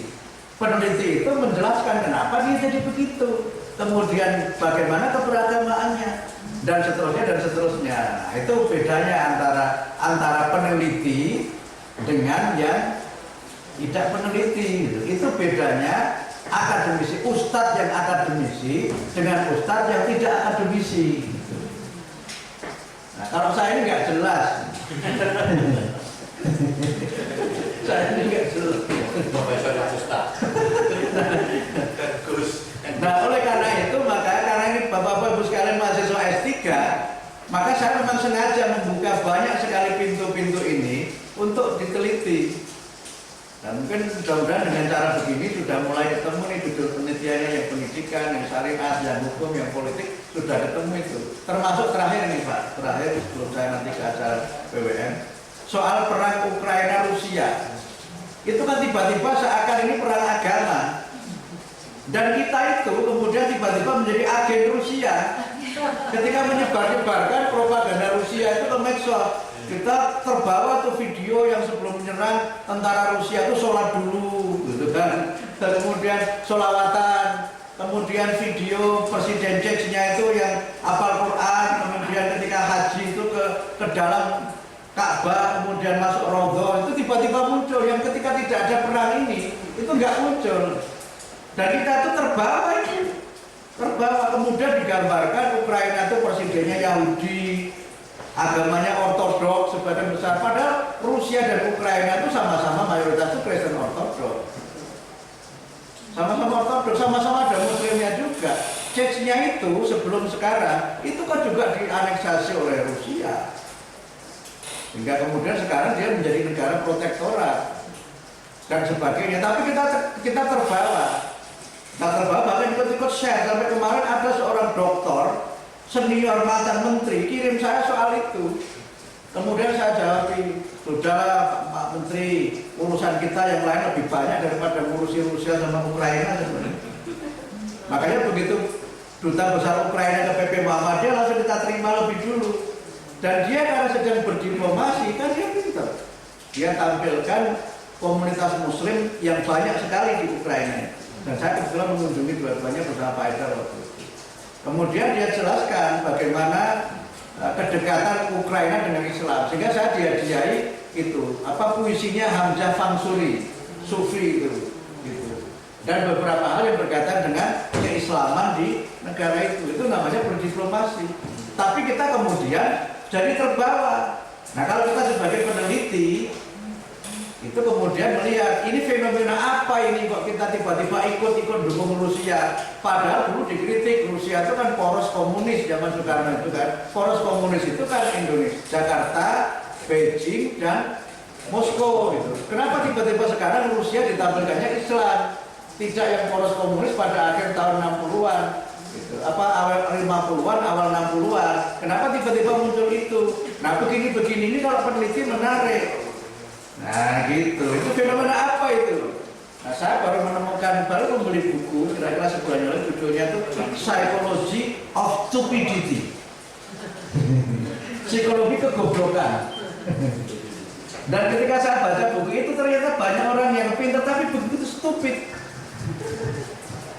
Nah, ini kelanjutan dari bukunya Nicole The Death of Expertise itu, atau bukunya Ford itu A World Without Mind. Nah itu. Jadi ternyata teknologi itu tidak membuat orang itu makin pintar. Nah, bisa jadi penelitian lagi nih, termasuk tadi beragama lewat Google.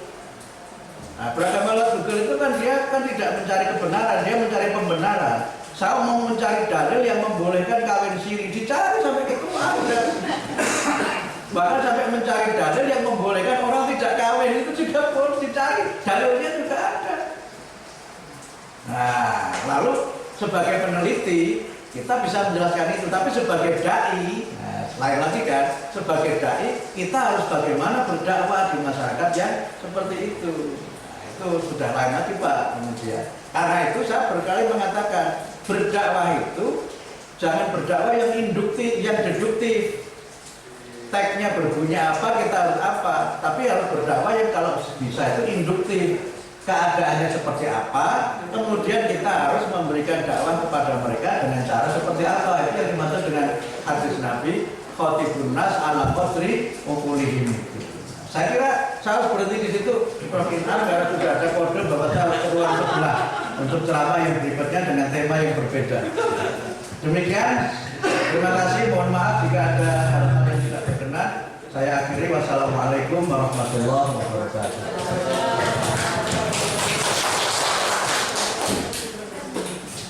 Terima kasih Prof. Mukti atas paparan-paparan pemikirannya yang sangat asik. Tidak terasa waktunya sudah jam 15, jam 16, dan jam 16. Ada yang perlu disampaikan? Baik Bapak Ibu sekalian, marilah pertemuan ini kita sudahi dengan mengucap hamdalah, alhamdulillahirrahmanirrahim. Semoga paparan-paparan pemikiran yang disampaikan oleh Prof. Abdul Mukti menjadi jariah dan menjadikan manfaat untuk kita semua. Pemikiran-pemikiran kita lebih terbuka, dan yang terpenting adalah bagaimana kita bersikap dalam menghadapi